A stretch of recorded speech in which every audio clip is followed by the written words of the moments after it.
সম্প্রদায়ের পক্ষ থেকে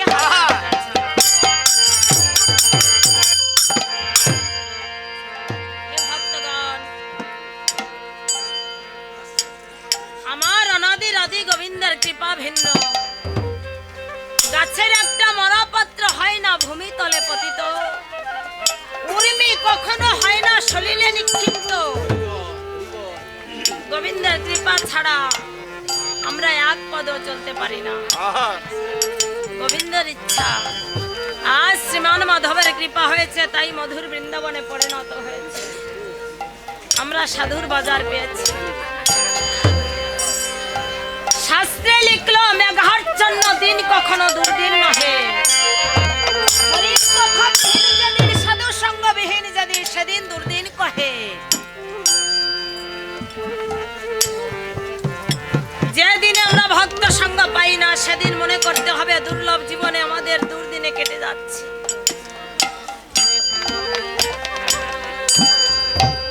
মেঘাচ্ছন্ন দিনেও যদি ভক্ত সঙ্গ পাওয়া যায় সেই দিনটাই শুভ। দুর্লভ কাহাকে বলে? যা সহজে পাওয়া যায় না তাকে বলে দুর্লভ। আর সেই দুর্লভ জন্মটা হচ্ছে মানব জন্ম।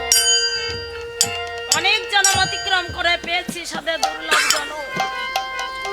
কত জন্ম কেটে গেছে, কত জন্ম অতিক্রম করে দুর্লভ মানব জন্ম পেয়েছি। এই জন্মটা ভক্ত সঙ্গের জন্ম, গোবিন্দকে ভজবার জন্ম। দুর্লভ জন্ম পেয়ে জন্ম হেলায় চলে গেল। কবি লিখলো আধো জন্ম হাম নিদে গুয়াইনু, নিধু বনে রমণী রঙ্গ রসে কাটিনু, তুয়া ভজিব কোন বেলা হাম পরিণাম।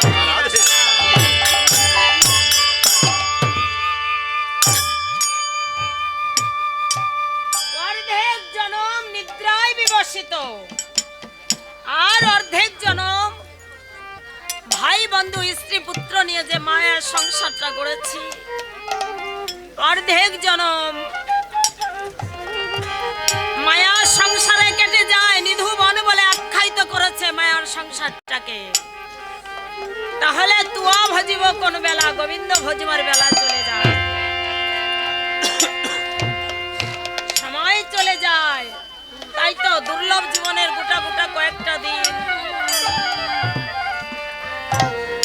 সাগরের বক্ষে যেমন একটা ঢেউ ছুড়লে কয়েকটা বুদবুদ উঠে নিমিষে সাগরের বক্ষে বিলীন হয়ে যায়। দুর্লভ জীবনের গুনা গুনা কয়েকটা দিন কখন যে ফুরিয়ে যাবে।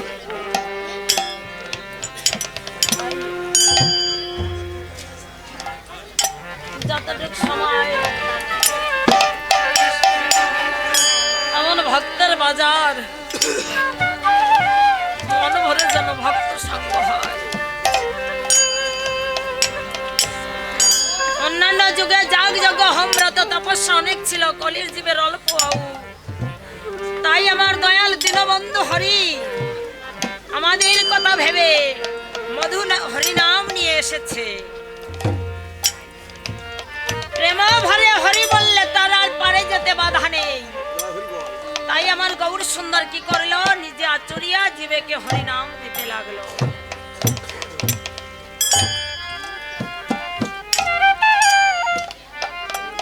সেই গোলকের ধান ভুলকে আনলো আমার গৌর চাঁদ। শুধু নাম আনলো না, নামের সঙ্গে আরো প্রেমধন নিয়ে এলো জীবের জন্য। আমার গৌর হরি আসলো কলিতে, হরিনাম বিতরণ করছে। আমার গৌর হরিকে আনলো অদ্বৈতাচার্য শান্তিপুরের পুরো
নিজে কেঁদে ভক্তদের কাঁদাচ্ছে।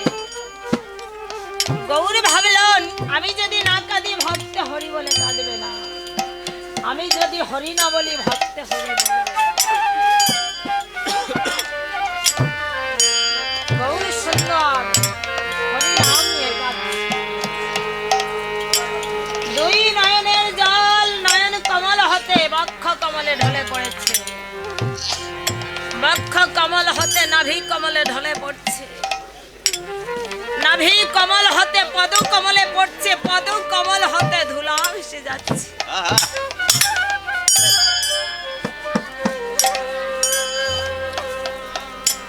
আমার গৌর হরি যখন সুরধ্বনির কিনার বেয়ে হরি নাম করে চলে যাচ্ছে,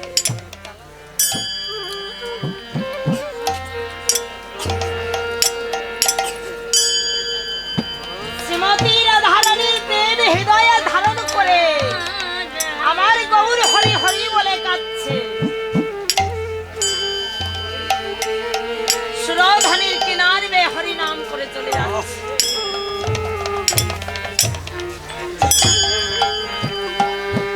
আর এদিকে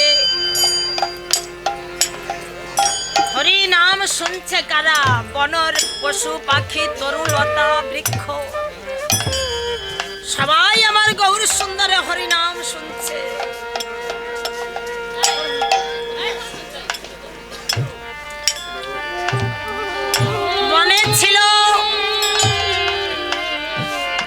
বনে ছিল ব্যাঘ্র, ব্যাঘ্র মনে মনে চিন্তা করছে আমার গৌর হরি হরি নাম করছে, সারা জীবন বনে কাটাচ্ছি, আমার তো হরি নাম শোনা হলো না, মন ভরে হরি নাম শুনে নে। আর বনের পশু আরো ছিল কারা? হস্তি। হস্তি মনে মনে চিন্তা করলো পশুকুলে জন্ম নিয়ে বনে বনে চলে যাচ্ছে জীবনটা,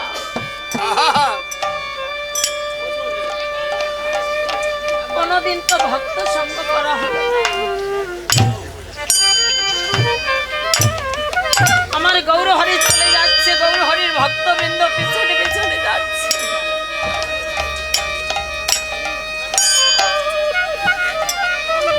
গৌর হরির চরণে তো আমার নয়নের জল দেওয়া হলো না।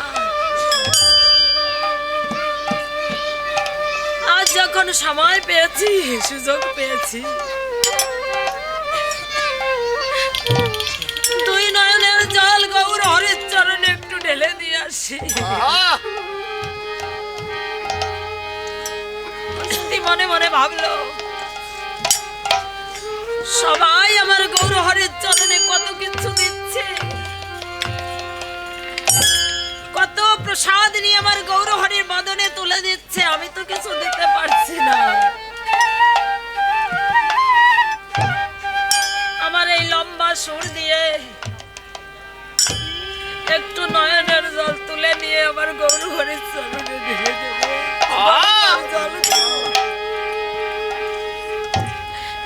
হস্তি কি করলো? সুর দিয়ে নদীর জল সুরের মধ্য করে নিয়ে আস্তে আস্তে আমার গৌর হরির সম্মুখে দাঁড়িয়েছি।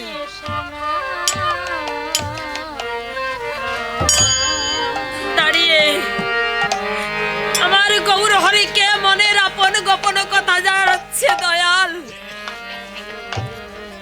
তুমি আমাকে পশুকুলে জন্ম দিয়েছ, আমার মুখে তো কোনো ভাষা দাও নাই,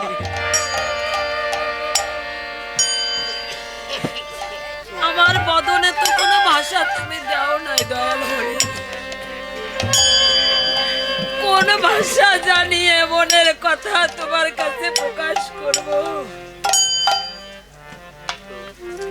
সবাই যদিও না বোঝে মনের কথা, তুমি তো বোঝো দয়াময় মনের আপন গোপন কথা।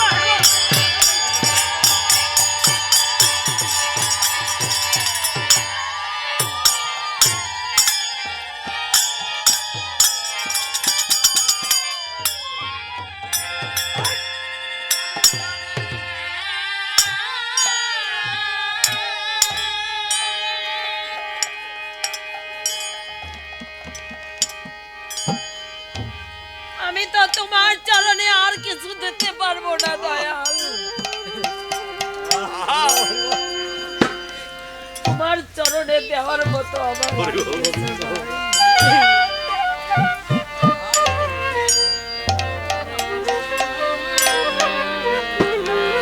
আমার দুটো হস্ত নাই, চারটে পদও আছে, আর এই লম্বা সুর দিয়ে নদীর জল এনে তোমার চরণে দিচ্ছি, আর আছে নয়নের জল। আমার এই নয়নের জল তোমার চরণে দিয়ে যাচ্ছি বাধ্য। এই মিনতি তোমার কাছে দয়াল।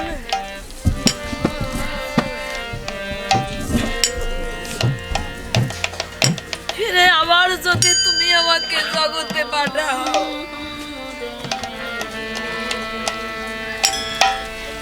তুমি আমাকে এমন পশুকুলে আর পাঠাইও না।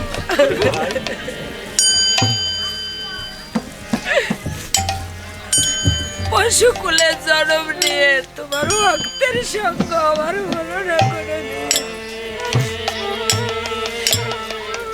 আমার। তুমি যদি আমাকে আবার জগতে পাঠাও, মানব কুলে জন্ম দিও, আমি যেন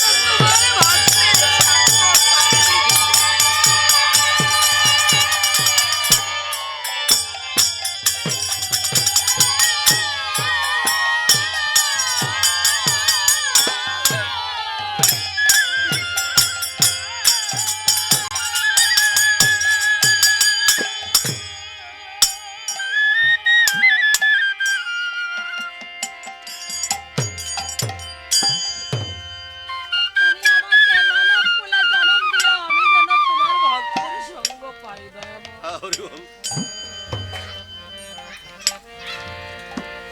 তোমার চরণের ধুলি আমি সর্বাঙ্গে মেখে নেই।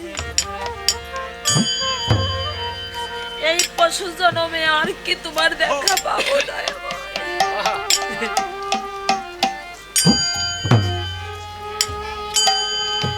হস্তি কি করেছে? ধুলায় গড়াগড়ি যাচ্ছে আর গৌরহরির চরণের ধুলি গায়ে মারছে। দুই নয়নের জল গৌরহরির চরণে দিচ্ছে। আর ওদিকে সিংহ মনে মনে চিন্তা করছে, তাই তো আমিও বনে থাকি আর হস্তিও বনে থাকে। হস্তি পেল গৌরহরির চরণ, আমি কেন বসে আছি? আমি তাড়াতাড়ি চলে যাই, আমার সময় চলে যাচ্ছে। আবার মনে মনে চিন্তা করছে, তাই তো আমি যদি আমার গৌরহরির কাছে যাই, আমার এই ভয়ঙ্কর রূপ দেখে সব ভক্তরা পালায় যাবে। আমার গৌরহরি যদি পালায় যাবে,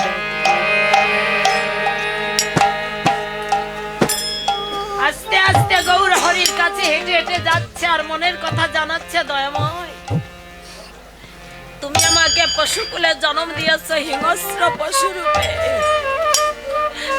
তোমার কাছে আমার এই মিনতি, সবাই যদিও পালিয়ে যায় ভয়ে, তুমি পালাইও না।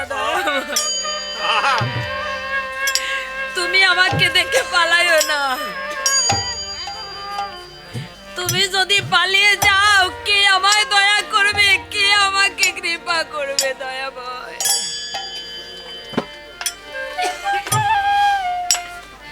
আমার গৌরহরির সম্মুখে গিয়ে দাঁড়িয়েছে আমার গৌর সুন্দর। সর্বজীবের মনের কথা জানেন, তাই সিংহকে দেখে আমার গৌরহরি পালাচ্ছে না। আমার গৌরহরি ডেকে ডেকে বলছে, ওরে ভক্ত,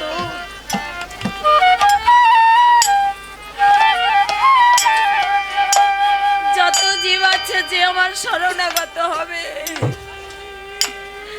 মুহূর্তে আমি তাকে কৃপা করব, তাকে আমি বক্ষে নেব।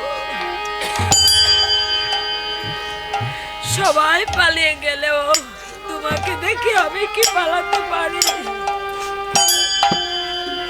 সিংহ ছুটে এসে আমার গৌরহরির চরণ ধুলি গায়ে মারছে আর মনে মনে চিন্তা করছে,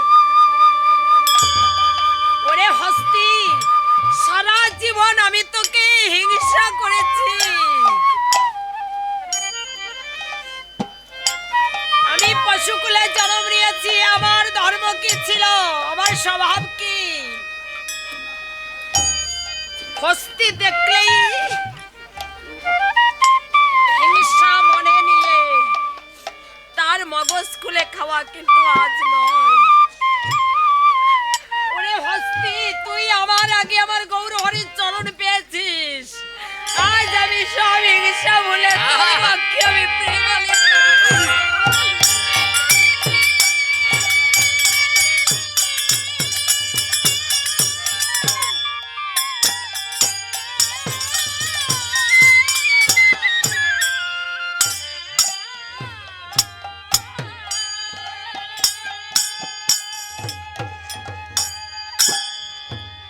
হরি আর করি দুজনে গলা জড়িয়ে ধরে প্রেম আলিঙ্গন করছে।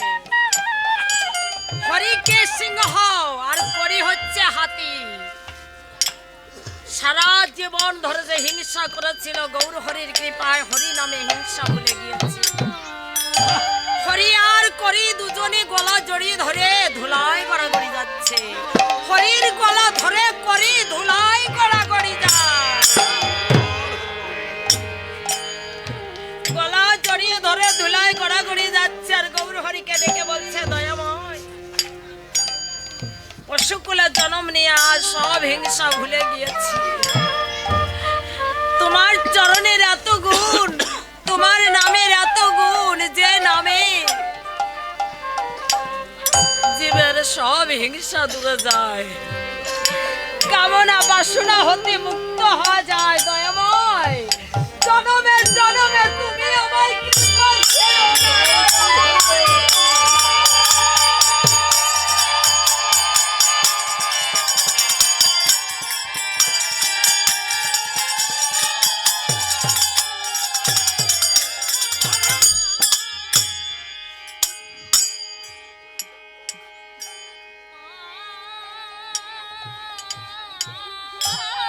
বনের পশু গোবিন্দ চরণ পেল, গৌর হরির চরণ পেল, দুর্লভ মানব কুলে জন্ম নিয়ে জন্ম থেকে ঘরে চলে গেল।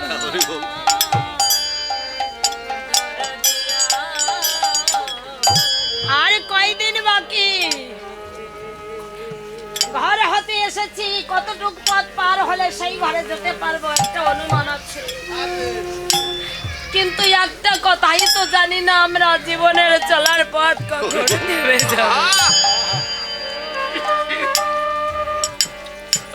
জীবনের চলার পথ কোথায় কখন নেমে যাবে।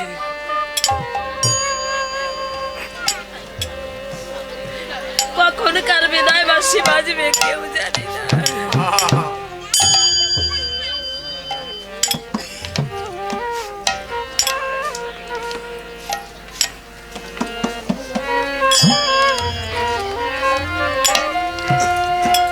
একদিন আগে ওই বাড়িতে কাকার বাড়ি ওই ধর্ম অনুষ্ঠান হয়েছে, এমন নামের ভিতর প্রেমানন্দের ভিতরে আমার সামনে এক ভক্ত কাঁদছিল, সঙ্গে সঙ্গে পড়ে গেল, বসা ছিল, কাঁদছে, হরিনাম শ্রবণ করছে, আমার সামনে পড়ে গিয়ে প্রাণ ত্যাগ করলো।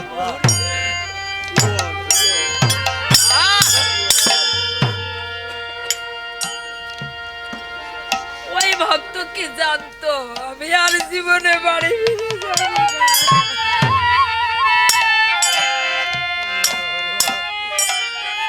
জানতো না যে আমি বাড়ি ফিরে যাব না কোনোদিন। এই যে ঘর থেকে চলে যাচ্ছি, এই জীবনে ওই ঘরে আর যেতে পারবো না। ওই ভক্ত জানতো না।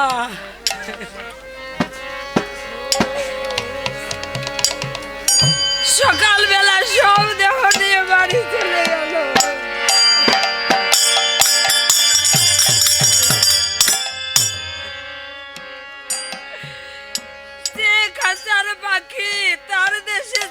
গেল আর ওই শূন্য কাঁচা নিয়ে ভক্তের বাড়ি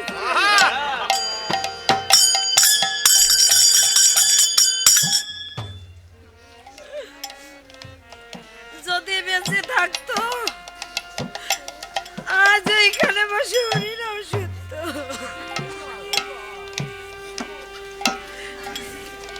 কখন কার বিদায় বাসি বাজবে কি জানে। এই জীবনে চলার পথ কখন থেমে যাবে, কখন থেমে যাবে আমরা কেউ জানি না। হে দয়াময়, পরের বাড়ি পরের ঘরে কোনদিন কাটাতে এসেছি, কখন যে পরের বাড়ির কোনদিন শেষ হয়ে যাবে তা তো জানি আমার গোবিন্দ। কখন যে কোনদিন শেষ হয়ে যাবে।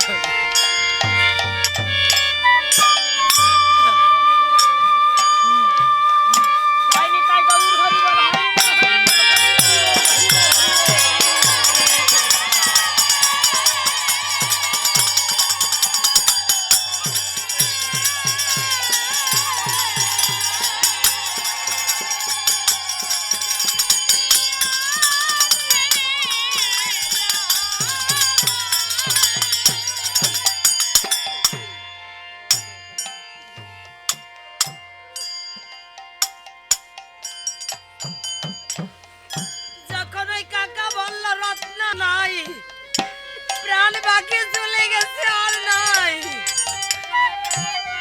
তখন আমি ভাবলাম আমি যদি জানতাম, আমি যদি জানতাম এভাবে ভক্তের মাটি উড়ে যাবে, আমি আর একটা চরণে ধুলে গায়ে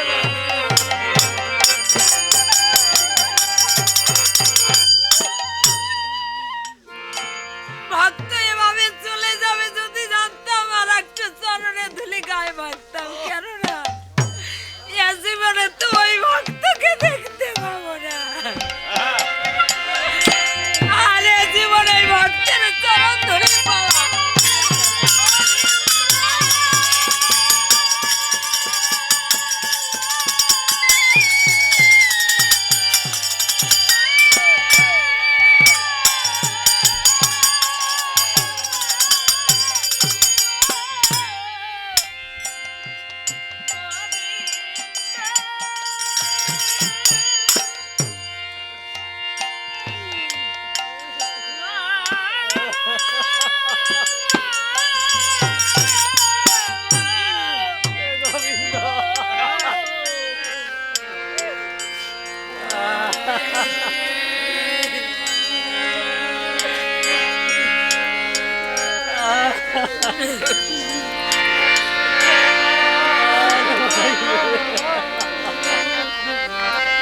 এই পরের বাড়ির কোনদিন শেষ হয়ে গেল আমার সামনে।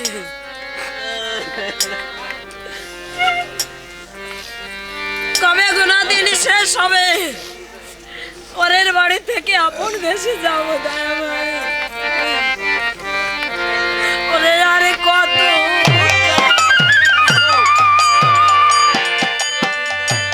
আমি খাটবো দয়াময় বছর।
সঙ্গের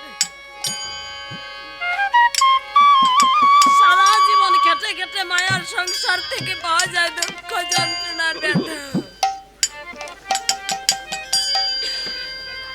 এক বুড়া মাথার গাম পায়ে ফেলে ছেলেকে অনেক শিক্ষিত করেছে। জীবনে এতটুকু সময় পাইনি সংসার হতে ভক্ত চরণ ধুলি গায়ে মাখবে, মন ভরে একটু গোবিন্দ নাম শ্রবণ করবে, এতটুকু সময় পাই না। মাথার ঘাম পায়ে ফেলে ছেলেকে শিক্ষিত করেছে। ছেলে এখন কি করে? ঢাকার বুকে চাকরি করে। মনে মনে চিন্তা করেছিল যত পরিশ্রম হোক, পরিশ্রম করে ছেলেকে অনেক শিক্ষিত করব, একদিন সময় পাবো, সেদিন আমি ভক্ত সঙ্গ করব। ছেলে চাকরিও পেয়েছে, কিন্তু ছেলে কোথায় থাকে? ঢাকার বুকে। বাড়ি থেকে বেরোবার সময় আর হচ্ছে না, কিন্তু প্লাস্টার করা ঘর বাড়ি তুলেছে। বাবা তো এখন বৃদ্ধ হয়ে গেছে, চলার শক্তি হারিয়ে দিয়েছে। সন্তান কি করেছে? বাড়িতে এসে ডেকে বলছে, মা আমি কষ্ট করে চাকরি করে ঢাকার বুকে আমি বাড়ি ঘর দরজা প্লাস্টার করে তুলেছি, তুমি কি কিছু দেখো না? বাবা বৃদ্ধ হয়ে গেছে, প্লাস্টার করা ঘর বাড়িতে মলমূত্র পরিত্যাগ করে, বাবাকে বাহির বাড়িতে জায়গা করে দাও।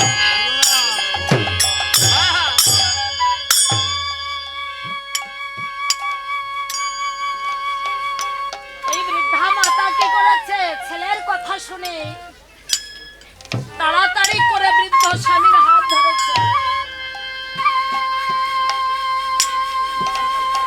বৃদ্ধ স্বামীর হাত ধরে বাহির বাড়িতে টেনে টেনে নিয়ে যাচ্ছে।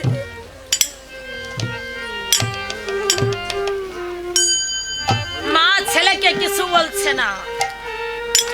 মায়ের কি কোনো কিছু বলবার ছিল না সন্তানকে? মা কিছু বলছে না।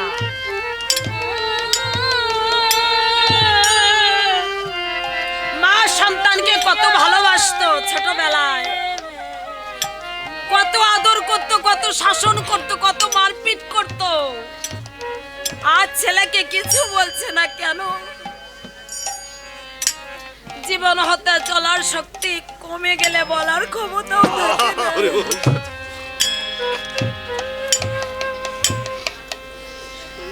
পৃথিবীর চেয়ে গুরুতর কে মাতা? মায়ের কে বলবার মতো কিছু ছিল না, কিন্তু আজ নেই। মা বৃদ্ধ স্বামীর হাত ধরে বাহির বাড়িতে টেনে নিয়ে যাচ্ছে। বাহির বাড়িতে গিয়ে সম্বল হলো কি? চলতে পারে না, সম্বল হলো একটা বালিশ। বালিশে মাথা দিয়ে যে বক্ষখানা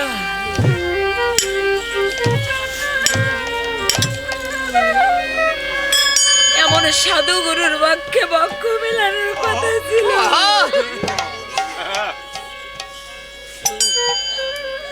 ওই বক্ষখানা মা বসুমতির কোলে ঠেকিয়ে দিয়েছে। বুকের ব্যথা কাকে জানাবে? কেউ নাই মরমের ব্যথা জানে না।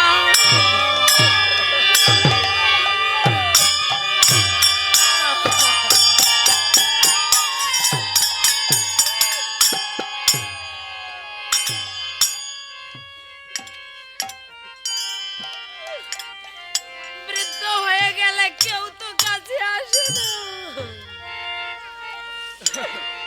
কাকে জানাবে আপন মনের গোপন কথা? বুকের আগুন দাউ দাউ করে জ্বলছে, কার কাছে বলবে?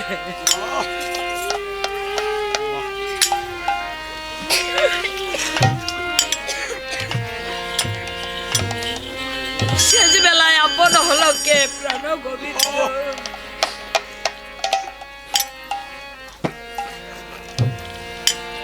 তাপিত বক্ষখানা দাউ দাউ করে চলে যাচ্ছে। বসুমতীর কোলে ঠেকি দিয়ে গোবিন্দকে বলছে, গোবিন্দ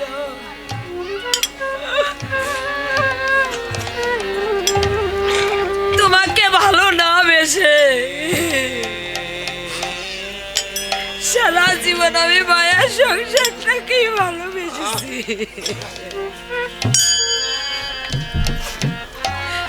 দয়াময় তোমাকে ভালো না বেশে আমি সারা জীবন যাদের আপন করে বুকে জড়িয়ে ধরেছিলাম আজ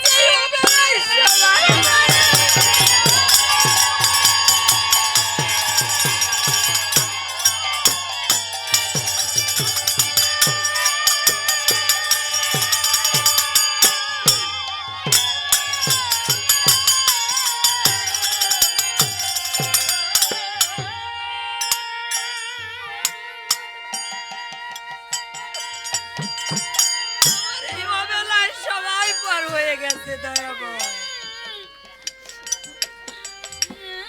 ভালোবেসে যাদের বুকে জড়িয়ে ধরলাম তারা কেউ আপন হলো না। তোমাকে ভালো না বেশে সারা জীবন আমি সংসারে কেটেছি, এতটুকু সময় পাইনি তোমার নাম শুনতে যাবার, তোমার ভক্ত সঙ্গ করার। যেখানে তোমার ভক্তরে যায় ভক্তের মাঝে গিয়ে আমি একটু চরণ ধুলি নেব। সবাই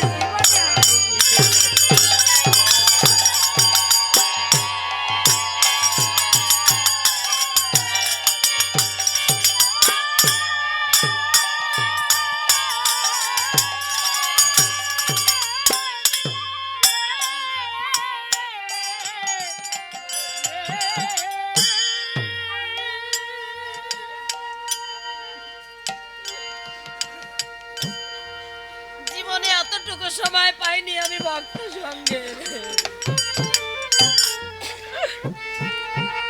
বাবা পারের করি গুছাবো ভক্তের চরণ ধুলি গায়ে মেখে, তাও আমি করিনি কোনোদিন। আমি এই অবেলায় কোথায় যাব দয়াময়? তুমি ছাড়া আমার বান্ধব আর কেউ নেই, তোমার চরণ তরিতে তুলে নাও। এমন সময় আর হবে না, ভক্তের চরণ ধুলি পাওয়ার সময় চলে যাবে একদিন। মনে চাইবে এই ভক্তের বাজার পেতে, কিন্তু চলার শক্তি হারিয়ে গেলে আমার ভক্তের বাজারও মিলবে না।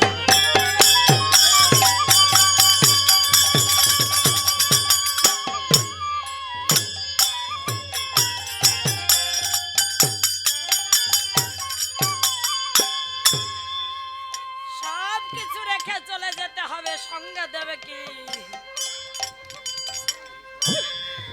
যাবার বেলা সঙ্গে যাবে কি? ওরে টাকা পয়সা সিন্ধু পরা